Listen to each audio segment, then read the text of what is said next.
Yes पक्का। और आज हम बात करेंगे अडॉप्शन के बारे में। दोस्तों, बहुत सारी क्वेरीज हमारे पास आती हैं कि हम एक बच्चा गोद लेना चाहते हैं, तो आप हमें लीगल प्रोसीजर बताइए कि हम किस तरीके से बच्चा गोद ले सकते हैं। देखिए दोस्तों, जब भी मेरे पास ऐसा कोई कॉल आता है कि हम एक अडॉप्शन करना चाहते हैं और हमें लीगल प्रोसीजर समझना है, तो सबसे पहला सवाल मैं उनसे यही पूछता हूँ कि आप ये बताइए, आप बच्चे को गोद लेके इंडिया में रहना चाहते हैं कि आप बाहर जाना चाहते हैं। मीनिंग देयर बाय कि वो एक डोमेस्टिक अडॉप्शन है कि आप उसको एक इंटरनेशनल अडॉप्शन करना चाहते हैं। ये रीज़न क्या है मेरा पूछने का, मैं अभी आपको बताऊंगा। दोस्तों, अगर आप बच्चे को गोद लेके इंडिया में रहना चाहते हैं और बाहर नहीं जाना चाहते, तो उसे हम एक डोमेस्टिक अडॉप्शन कहते हैं। और अगर आप एक नॉन सिटीजन है, नॉन इंडियन सिटीजन है, सपोज इटली आप ऑस्ट्रेलिया, यूके, कनाडा रहते हैं और आप यहाँ पे आके बच्चे को गोद लेके वहाँ जाना चाहते हैं, तो उस केस में एक इंटर कंट्री अडॉप्शन बन जाता है, क्योंकि दो कंट्रीज इन्वॉल्व हो गई है अडॉप्शन के लिए। उस सिचुएशन में प्रोसीजर और लॉ बिल्कुल अलग है। नाउ, क्या प्रोसीजर और क्या लॉ है, मैं अभी आपको समझाता हूँ। देखिए, जो डोमेस्टिक अडॉप्शंस होती हैं, वो ज़्यादातर अडॉप्शंस आप कर सकते हैं हामा में। हामा stands for Hindu adoption and maintenance act. और इंटरनेशनल अडॉप्शंस जो होती हैं वो जेजे एक्ट में होती है, जिसे हम जुवेनाइल जस्टिस एक्ट कहते हैं। अब दोनों में डिफरेंस क्या है? सबसे पहली बात है कि डोमेस्टिक वायलेंस बड़ा सिंपल प्रोसीजर है, आप उसको सिंपली अडॉप्ट कर सकते हैं। लेकिन जब जेजे एक्ट जो होता है, वो थोड़ा सा लेंदी प्रोसीजर होता है और थोड़ा सा हेक्टिक है। मैं आपको डिफरेंस अभी बताऊंगा, लेकिन मैं आपको पहले बताता हूँ हामा के बारे में।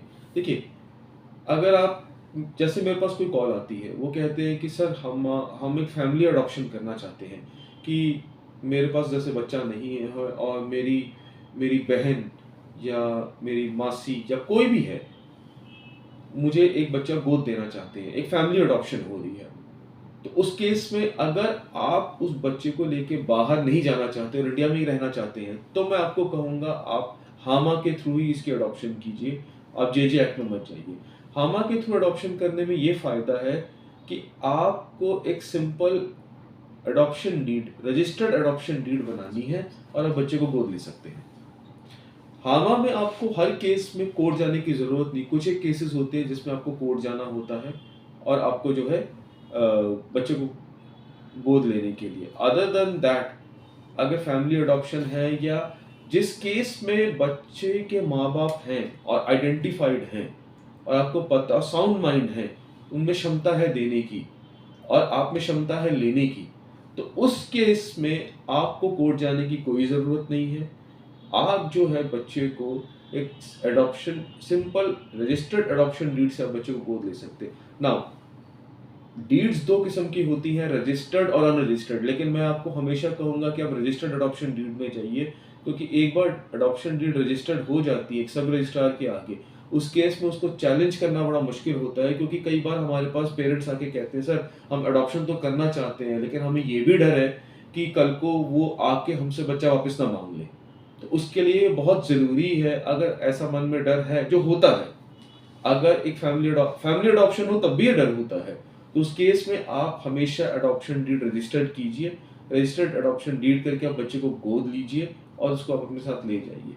नाउ, अदर देन दैट, अगर हम इंटरनेशनल अडॉप्शन में आते हैं, जो एक जुवेनाइल जस्टिस एक्ट के थ्रू होता है, उसके लिए बहुत ज़रूरी है आपके लिए कि आपको पहले कारा, जो एक सेंट्रल अडॉप्शन एजेंसी है सेंट्रल गवर्नमेंट की, आपको अपने आप को उसमें रजिस्टर करना होगा।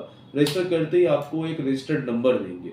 उसके बाद एक अडॉप्शन के बच्चों की एक लिस्ट होती है। अगर आप उस लिस्ट में उनसे मैच कर रहे हैं तो वो आपको बच्चा दिखाते हैं, अदरवाइज फिर एक वेटिंग पीरियड होता है।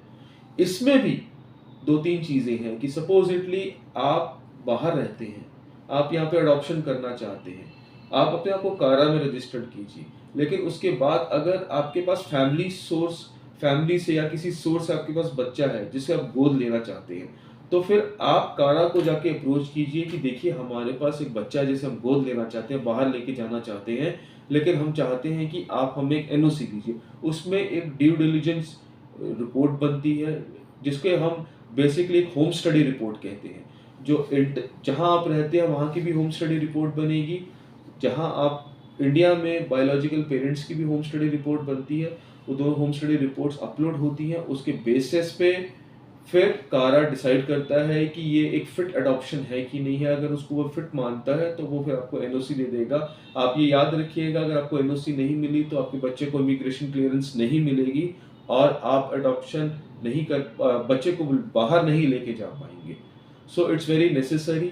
तो अगर it's not a complicated procedure, but there are two parallel proceedings which works. आपको ये समझना पड़ेगा कि अगर आप हामा में फॉल करते हैं तो आप जेजे में एक्ट में मत जाइएगा, क्योंकि इसमें प्रोसीजर बहुत लंबा होगा। इसमें आप सिंपल अडॉप्शन करके रह सकते हैं। और अगर आप जेजे में फॉल करते हैं तो उसका क्या प्रोसीजर है।